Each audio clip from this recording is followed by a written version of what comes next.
मालवण येथील राजकोट किल्ल्यावरील छत्रपती शिवरायांचा पुतळा जो की मागील 8 महिन्यापूर्वीच ज्याचं अनावरण झालं होतं तो कोसळलेला आहे।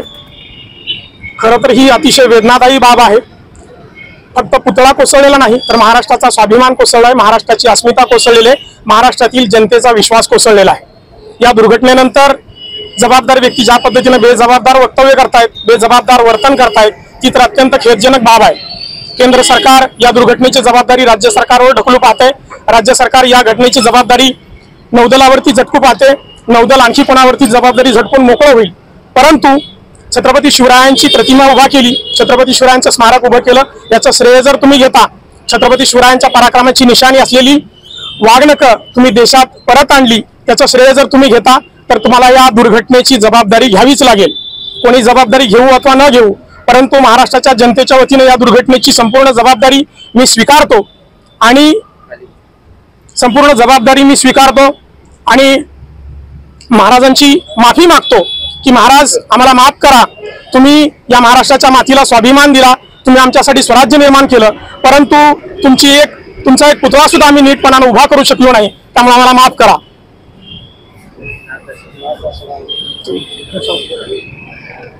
हा पुतळा तिथं असलेल्या वाऱ्याच्या वेगामुळे पडला असं सांगण्यात येत आहे, परंतु त्या दिवशी मालवणमध्ये कुठल्याही घराचं छप्पर उडालेलं नाही, कुठल्याही घराचा पत्रा उडालेला नाही, कौलं पडलेलं नाहीत, झाड कोसमळलेलं नाही, परंतु पुतळा कोसळलेला आहे।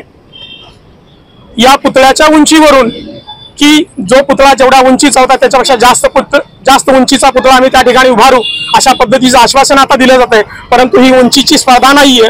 छत्रपती शिवरायांच्या कर्तृत्वाची, नेतृत्वाची आणि विचारांची जी उंची आहे ती आकाशाला गवसणी घालणारी, आकाशाला भिडणारी होती।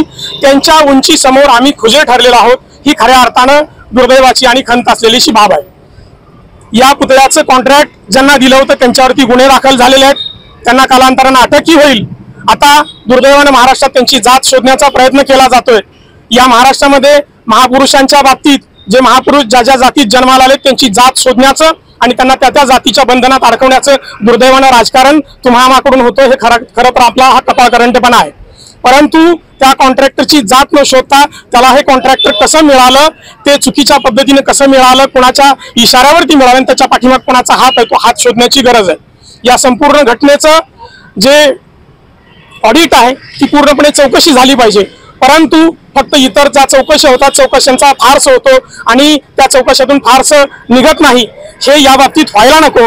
कारण महाराष्ट्राला ओळख देणारा, महाराष्ट्राची अस्मिता निर्माण करणारा छत्रपती शिवरायांचा पुतळा कोसळलेला आहे, याचं गांभीर्य आम्ही सर्वांनी ठेवायला हवं आणि ही घटना दाबण्याचा किंवा ती वेगळ्या दिशेने वळवण्याचा प्रयत्न होऊ नये एवढी या निमित्तानं मला सांगायचं आहे।